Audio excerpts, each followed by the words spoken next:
Hello everyone, today we want to look at integration as the reverse process of differentiation.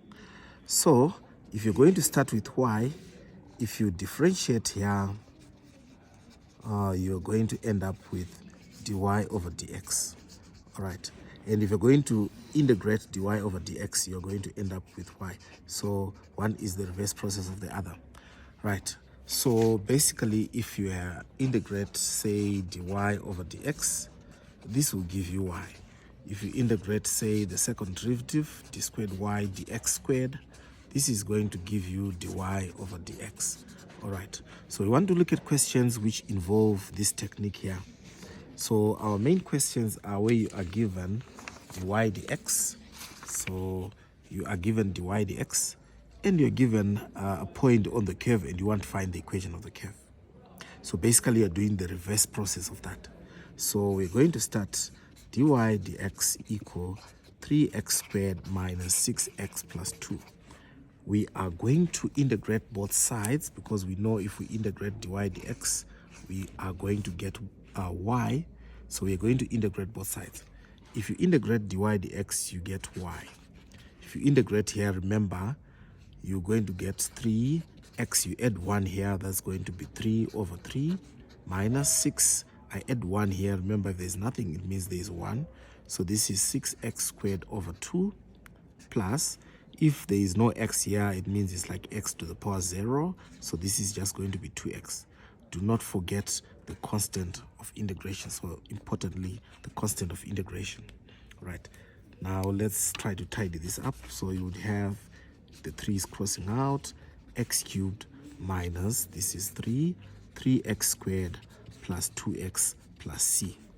Now the next thing is to remove the constant of integration, and this is why we are given this point here. Okay, so this is an x coordinate and the y coordinate. So we are going to substitute the y coordinate where there is y here. All right, so you are going to have minus 10 equal the x coordinate. Now don't forget to put brackets when you substitute. Minus 3 and then minus 2 squared plus 2 minus 2 plus c. Now if you tidy this up, you will see that you are going to end up with c equal 14.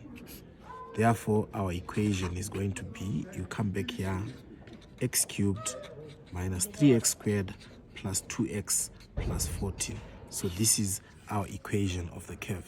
All right, we are going to do another example of this sort. Now in our second example, just similar to that one, we are still given dy dx and we're given a point. So what we'll do is, the first thing, we know dy dx, I'm going to expand 2x squared plus 5x. I know it's the reverse process, so if I integrate both sides, I will get y on this side.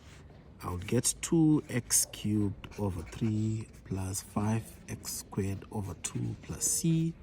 Again, I substitute my 5 minus 1. This is x, this is y. So minus 1, 2, and then 5 cubed over 3, 5 squared over 2 plus c. If I substitute those points, I get my c as minus 881 over 6. I go back to my equation, therefore y is equal to 2 over 3x cubed plus 5 over 2x squared minus 881 over 6. All right, so this is my equation of the curve. So importantly here, integration is the reverse process of differentiation. If you're given dy dx, an expression for dy dx, it means you can go back to find the equation of the curve. The point given here on the curve will help you find the constant of integration. All right.